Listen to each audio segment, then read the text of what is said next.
Jai Hind Defense aspirants, welcome back to my channel SSP Success. For any query regarding SSP and AFSP, kindly join my Telegram channel whose link is given in the description box. So guys, today's topic is what is Biden's plan for Palestine. So उससे पहले हम Israel and Palestine के issue को briefly discuss कर लेते हैं so that ये पूरा कॉन्सेप्ट आपको क्लियर हो जाए।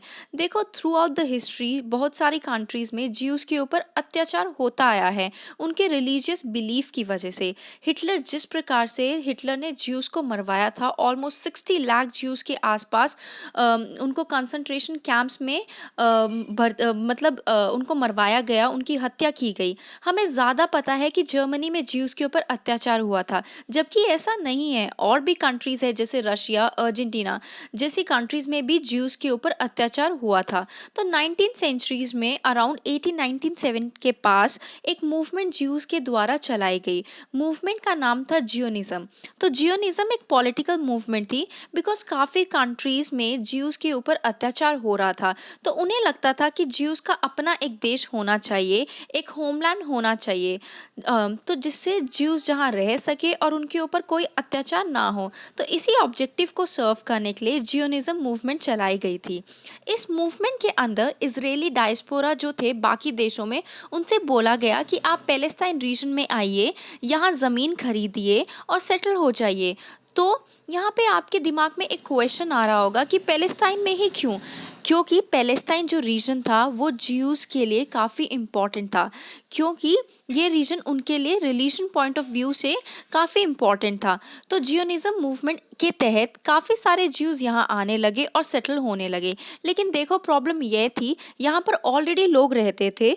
तो कुछ लोग बोलते थे कि पैलेस्टाइन कभी भी एक इंडिपेंडेंट कंट्री नहीं था। जैसे इंडिया के लिए बोला जाता है कि इंडिया एक देश अलग से कभी नहीं था, ये छोटे छोटे प्रिंसली स्टेट में इंडिया डिवाइड था। ऐसे ही पैलेस्टाइन के लिए बोला जाता है कि पैलेस्टाइन बाकी इंडिपेंडेंट कंट्री की तरह नहीं था। तो ज्यूज पैलेस्टाइन में सेटल होने लगे और 1916 में फर्स्ट वर्ल्ड वॉर के टाइम एक एग्रीमेंट साइन हुआ जिसका नाम था साइकस पिकॉट एग्रीमेंट। और इस एग्रीमेंट के तहत ये पैलेस्टाइन ब्रिटेन के अंडर आ गया। जैसे आपको पता है उस टाइम पे ब्रिटेन फ्रांस की काफ़ी सारी कॉलोनीज हुआ करती थी वर्ल्ड के डिफरेंट कंट्रीज में। तो ऐसे ही ब्रिटेन की कॉलोनी यह भी बन गया। तो बाद में क्या हुआ, एक और डिक्लेरेशन साइन हुआ जिसका नाम था बाल्फार डिक्लेरेशन। इस डिक्लेरेशन के अकॉर्डिंग जो ब्रिटेन है उनके फॉरेन सेक्रेटरी ने ये कहा और उन्होंने ये मान लिया कि यहाँ पर जितने भी ज्यूज़ अपना होम मतलब रहते हैं और यहाँ पे ज्यूज़ जो है वो अपना होमलैंड इस्टेब्लिश कर सकते हैं, यानी अपना अलग से देश इस्टेब्लिश कर सकते हैं। तो उनकी डिक्लेरेशन इम्पॉर्टेंट इसलिए हो गई क्योंकि ये पार्ट ब्रिटेन के अंडर ही आता था उस टाइम पे। और उनके फॉरेन सेक्रेटरी के कहने के बाद और ज़्यादा ज्यूज़ यहाँ पर आने शुरू हो गए। उसके बाद सेकेंड वर्ल्ड वॉर के टाइम हिटलर ने क्या कुछ नहीं किया ज्यूज़ के साथ, ये आप सबको पता है। कंसंट्रेशन कैंप में हत्या करवाई गई ज्यूज़ की। यहाँ पर आने की संख्या जो है ज्यूज़ की और बढ़ गई, थाउजेंड्स के नंबर में ज्यूज़ यहाँ आने लगे और ऑलरेडी रहने वाले लोगों के साथ लड़ाई होना शुरू हो गई। वो तो नहीं चाहेंगे कि बाहर से लोग आए और अपना एक देश बना ले। और आसपास की कंट्रीज़ भी विरोध करने लगी जैसे इजिप्ट, इराक, सीरिया। वो कह रहे थे कि यहाँ पर तो मुस्लिम रहते हैं और बाहर से ज्यूज़ आ रहे हैं, वो अपना देश बना रहे हैं और इससे हमें कभी नहीं मतलब इस चीज़ को वो लोग कभी नहीं मानेंगे। तो कॉन्फ्लिक्ट ज़्यादा बढ़ता जा रहा था। तो सेकेंड वर्ल्ड वॉर ख़त्म होने के बाद ब्रिटिश, फ्रांस अपनी अपनी कॉलोनीज़ को छोड़ के जाने लगे। तो जैसे ब्रिटेन इंडिया को छोड़ के जाने लगा था, उसी प्रकार इस रीजन को भी ब्रिटेन छोड़ के जाने लगा। लेकिन जाते जाते उन्होंने इस इशू को यूनाइटेड नेशन को दे दिया। इसका मतलब है यूनाइटेड नेशन इस इशू को सॉल्व करेगा।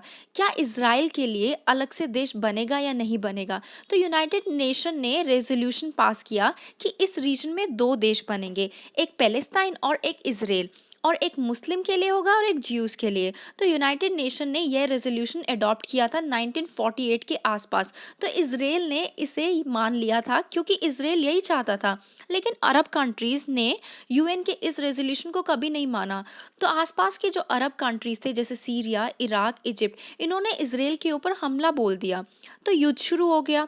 इज़राइल और अरब कंट्रीज़ के बीच में, और इज़राइल ये लड़ाई जीत गया। उसके बाद फिर से लड़ाई हुई 1967 में इज़राइल और अरब कंट्रीज़ के बीच में, और वो भी इज़राइल जीत गया। और देखो, ध्यान देने वाली बात ये है कि 1967 में जब इज़राइल युद्ध जीता ना, तो अरब की कंट्री से तो इज़राइल ने बहुत बड़े एरिया पर कब्जा कर लिया था। मतलब 1967 में अरब कंट्रीज़ ने ये सोचा था कि ज्यूस यहाँ से चले जाएंगे लड़ाई के बाद, लेकिन उल्टा हो गया। इज़राइल जीत गया, और बल्कि इज़राइल ने बड़ी सारी एडिशनल टेरिटरीज पे कब्जा भी कर लिया। जैसे गोलन हाइट्स है, ये पहले सीरिया के पास थी, और इज़राइल ने इसे 1967 के वॉर में इसको कैप्चर कर लिया।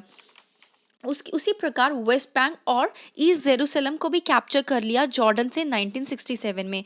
जो सिनाई पेनिनसुला है, ये इजिप्ट से ले लिया था 1967 के वॉर के टाइम पे। लेकिन बाद में 1979 में इजिप्ट एंड इसराइल के बीच में एक एग्रीमेंट साइन हो गया था, तो सिनाई पेनिनसुला को वापस लौटा दिया गया। इसराइल के दीवारा इजिप्ट को गजा स्ट्रिप पर भी इसराइल ने कब्जा कर दिया। लेकिन 2005 में इसराइल ने अपनी सेना यहाँ से लेके चले गए थे, और अब ये गजा पट्टी पैलेस्टाइन के पास है। मैं आपको मैप से समझाती हूँ अब ये चीज़, ठीक है। तो 1947 से पहले ये पूरा जो हरा ग्रीन पार्ट आपको दिख रहा है, ये पैलेस्टाइन हुआ करता था, क्योंकि तब यूएन का रेजोल्यूशन अडॉप्ट नहीं हुआ था। अब उसके बाद पार्टीशन के बाद अगर आप सेकेंड उसमें देखें, तो जब यूएन के द्वारा रेजोल्यूशन अडॉप्ट हुआ, तो ये सोचा गया कि ग्रीन पार्ट पैलेस्टाइन का होगा और बाकी वाइट पार्ट इसराइल का होगा। लेकिन आगे युद्ध होता गया, इसराइल ग्रीन पार्ट को कैप्चर करती गई, और आज सिचुएशन ऐसी आ गई है कि पैलेस्टाइन काफ़ी कम रह गया और इसराइल ने पूरे एरिया पर कैप्चर कर लिया। तो जैसे यूएन ने टू नेशन का रेजोल्यूशन पास किया, तो इसराइल ग्रीन पार्ट में भी अपनी इस्टेब्लिश सेटल कर रहा था। तो वो इलीगल है किसके अकॉर्डिंग? वो यूनाइटेड नेशन सिक्योरिटी काउंसिल के according. United nation security council ने इसराइल को कहा था कि आप वेस्ट बैंक में अपनी सेटलमेंट इस्टेब्लिश मत कीजिए, क्योंकि 1948 में जो रेजोल्यूशन पास हुआ था यूएन में, उसके अकॉर्डिंग ये एरिया आपके अंडर नहीं आता है। तो जो वेस्ट बैंक है वो अपनी इस्टेब्लिश सेटल कर रहे थे, और वो इलीगल है। लेकिन इसराइल ने पूरी तरह से यूएनएसए की बात को इग्नोर कर दिया, और लंबे समय से इसराइल के द्वारा यहाँ पर अपनी इस्टेब्लिशमेंट को सेटल किया जा रहा है। मीन्स लोगों को सेटल किया जा रहा है इसराइल के इस एरिया में। अगर जेनीवा कन्वेंशन की बात करें, तो वो भी ये कहता है कि अगर आपने किसी एरिया को वॉर की हेल्प से कैप्चर किया है, तो आप अपनी सिविलियन पॉपुलेशन को वहाँ पर सेटल मत कीजिए। लेकिन यूनाइटेड नेशन सिक्योरिटी काउंसिल और जेनीवा कन्वेंशन को भी डिसरिस्पेक्ट कर रहा है इसराइल। तो ये था इसराइल और पैलेस्टाइन का conflict. Now let's talk about the today's topic, कि जो इम्पोर्टेंट है हमारे लिए, ठीक है। तो अब हम देखते हैं कि जो जब ट्रम्प यूएस के प्रेसिडेंट थे, तो उन्होंने इसराइल को सपोर्ट किया, और फ़लस्तीन के कॉज के लिए ट्रम्प ज़्यादा सिंपैथी शो नहीं करते थे। और उनकी इसराइल पॉलिसी की बात करें, तो उन्होंने पूरी तरह से इसराइल के पीएम जो बेंजामिन नेतान्याहू हैं उनको सपोर्ट किया, और उनकी एक्सपेंशनिस्ट पॉलिसी को भी सपोर्ट किया। इवन ट्रम्प ने तो एक प्लान जो अनाउंस किया था, उसके अकॉर्डिंग जो वेस्ट बैंक में 30% का एरिया है इंक्लूडिंग जॉर्डन, वो भी जॉर्डन वैली और सेटलमेंट वाला जो एरिया है वो भी इसराइल के पास आ गया था, और ये जो है इन्होंने प्रपोज भी किया था।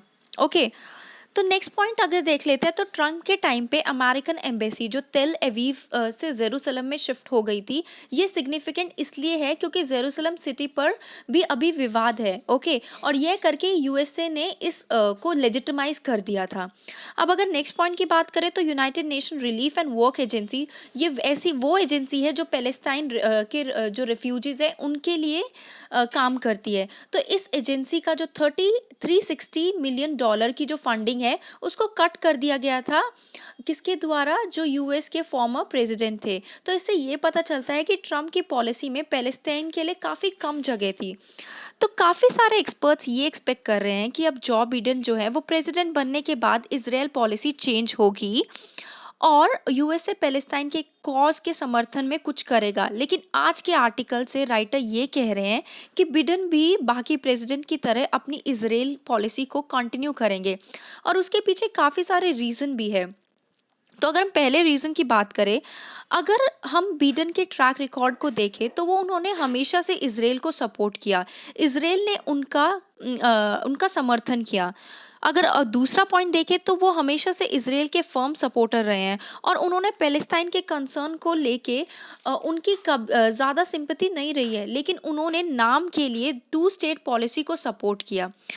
अब अगर देखा जाए आगे जो बिडेन की जो नई पॉलिसी है वो कैसी हो सकती है, ओके। तो प्रेसिडेंट बनने के बाद व्हाइट हाउस से काफ़ी सारी स्टेटमेंट रिलीज की गई जॉ बिडेन के द्वारा।